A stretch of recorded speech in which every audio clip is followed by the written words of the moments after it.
2011ರಲ್ಲಿ ಮೈಸೂರು ಮಹಾರಾಜರ ಕುಟುಂಬದಿಂದ ಬಂಡೀಪುರ ಅರಣ್ಯದಲ್ಲಿ ಸಂರಕ್ಷಿಸಲ್ಪಟ್ಟು ಬಳಿಕ ಬನ್ನೇರುಘಟ್ಟ ಜೈವಿಕ ಉದ್ಯಾನವನಕ್ಕೆ ರವಾನಿಸಿದ್ದ ಶಾಡೋ ಚಿರತೆ ಪಬ್ಲಿಕ್ ಫ್ರೆಂಡ್ಲಿ ಆಗಿ ಪ್ರವಾಸಿಗರ ಆಕರ್ಷಣೆಯಾಗಿತ್ತು.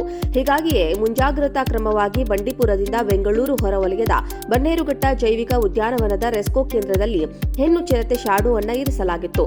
ಆರೋಗ್ಯವಾಗಿದ್ದ ಚಿರತೆ ಶಾಡೋ ದಿಢೀರ್ ಮೃತಪಟ್ಟಿದೆ.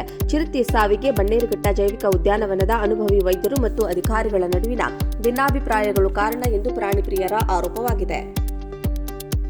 2000ಕ್ಕೂ ಅಧಿಕ ಅಪರೂಪದ ವನ್ಯಜೀವಿಗಳ ತಾಣವಾಗಿರುವ ಬನ್ನೇರುಘಟ್ಟ ಜೈವಿಕ ಉದ್ಯಾನವನದಿಂದ ವರ್ಷಕ್ಕೆ 50 ಕೋಟಿ ರೂಪಾಯಿಗೂ ಅಧಿಕ ಹಣ ಸಂಗ್ರಹವಾಗುತ್ತದೆ. ಆದರೆ ಪ್ರಾಣಿಗಳ ಪಾಲನೆ ಪೋಷಣೆಯಾಗಿರುವುದು ಓರ್ವ ವೈದ್ಯ ಮಾತ್ರ, ಅದು ಕೂಡ ಅನುಭವಿ ಎನ್ನಲಾಗುತ್ತಿದೆ. 2 ಆರ್ಎಫ್ಒ ಮತ್ತು ಡೆಪ್ಯೂಟಿ ಡೈರೆಕ್ಟರ್ ಹುದ್ದೆ ಖಾಲಿ ಇದೆ.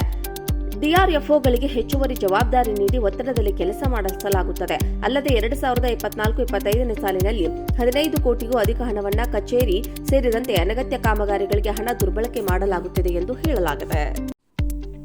2011ರಲ್ಲಿ ಮೈಸೂರು ಮಹಾರಾಜರ ಕುಟುಂಬದಿಂದ ಬಂಡೀಪುರ ಅರಣ್ಯದಲ್ಲಿ ಸಂರಕ್ಷಿಸಲ್ಪಟ್ಟು ಬಳಿಕ ಬನ್ನೇರುಘಟ್ಟ ಜೈವಿಕ ಉದ್ಯಾನವನಕ್ಕೆ ರವಾನಿಸಿದ್ದ ಶಾಡೋ ಚಿರತೆ ಪಬ್ಲಿಕ್ ಫ್ರೆಂಡ್ಲಿ ಆಗಿ ಪ್ರವಾಸಿಗರ ಆಕರ್ಷಣೆಯಾಗಿತ್ತು. ಹೀಗಾಗಿಯೇ ಮುಂಜಾಗ್ರತಾ ಕ್ರಮವಾಗಿ ಬಂಡೀಪುರದಿಂದ ಬೆಂಗಳೂರು ಹೊರವಲಯದ ಬನ್ನೇರುಘಟ್ಟ ಜೈವಿಕ ಉದ್ಯಾನವನದ ರೆಸ್ಕೋ ಕೇಂದ್ರದಲ್ಲಿ ಹೆಣ್ಣು ಚಿರತೆ ಶಾಡೋವನ್ನು ಇರಿಸಲಾಗಿತ್ತು.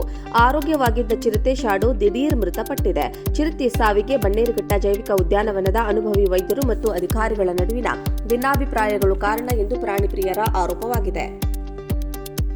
2000ಕ್ಕೂ ಅಧಿಕ ಅಪರೂಪದ ವನ್ಯಜೀವಿಗಳ ತಾಣವಾಗಿರುವ ಬನ್ನೇರುಘಟ್ಟ ಜೈವಿಕ ಉದ್ಯಾನವನದಿಂದ ವರ್ಷಕ್ಕೆ 50 ಕೋಟಿ ರೂಪಾಯಿಗೂ ಅಧಿಕ ಹಣ ಸಂಗ್ರಹವಾಗುತ್ತದೆ. ಆದರೆ ಪ್ರಾಣಿಗಳ ಪಾಲನೆ ಪೋಷಣೆಯಾಗಿರುವುದು ಓರ್ವ ವೈದ್ಯ ಮಾತ್ರ, ಅದು ಕೂಡ ಅನುಭವಿ ಎನ್ನಲಾಗುತ್ತಿದೆ. 2 ಆರ್ಎಫ್ಒ ಮತ್ತು ಡೆಪ್ಯೂಟಿ ಡೈರೆಕ್ಟರ್ ಹುದ್ದೆ ಖಾಲಿ ಇದೆ. ಡಿಆರ್ಎಫ್ಒಗಳಿಗೆ ಹೆಚ್ಚುವರಿ ಜವಾಬ್ದಾರಿ ನೀಡಿ ಒತ್ತಡದಲ್ಲಿ ಕೆಲಸ ಮಾಡಿಸಲಾಗುತ್ತದೆ.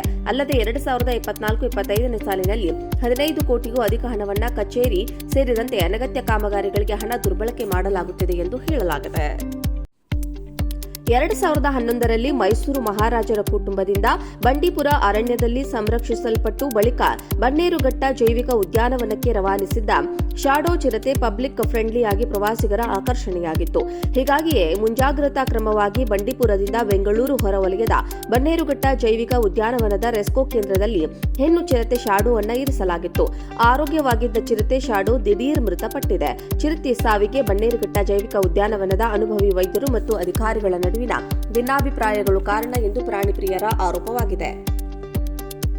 2000ಕ್ಕೂ ಅಧಿಕ ಅಪರೂಪದ ವನ್ಯಜೀವಿಗಳ ತಾಣವಾಗಿರುವ ಬನ್ನೇರುಘಟ್ಟ ಜೈವಿಕ ಉದ್ಯಾನವನದಿಂದ ವರ್ಷಕ್ಕೆ 50 ಕೋಟಿ ರೂಪಾಯಿಗೂ ಅಧಿಕ ಹಣ ಸಂಗ್ರಹವಾಗುತ್ತದೆ. ಆದರೆ ಪ್ರಾಣಿಗಳ ಪಾಲನೆ ಪೋಷಣೆಯಾಗಿರುವುದು ಓರ್ವ ವೈದ್ಯ ಮಾತ್ರ, ಅದು ಕೂಡ ಅನುಭವಿ ಎನ್ನಲಾಗುತ್ತಿದೆ. 2 ಆರ್ಎಫ್ಒ ಮತ್ತು ಡೆಪ್ಯೂಟಿ ಡೈರೆಕ್ಟರ್ ಹುದ್ದೆ ಖಾಲಿ ಇದೆ. ಡಿಆರ್ಎಫ್ಒಗಳಿಗೆ ಹೆಚ್ಚುವರಿ ಜವಾಬ್ದಾರಿ ನೀಡಿ ಒತ್ತಡದಲ್ಲಿ ಕೆಲಸ ಮಾಡಿಸಲಾಗುತ್ತದೆ. ಅಲ್ಲದೆ 2024-25ನೇ ಸಾಲಿನಲ್ಲಿ 15 ಕೋಟಿಗೂ ಅಧಿಕ ಹಣವನ್ನು ಕಚೇರಿ ಸೇರಿದಂತೆ ಅನಗತ್ಯ ಕಾಮಗಾರಿಗಳಿಗೆ ಹಣ ದುರ್ಬಳಕೆ ಮಾಡಲಾಗುತ್ತಿದೆ ಎಂದು ಹೇಳಲಾಗಿದೆ.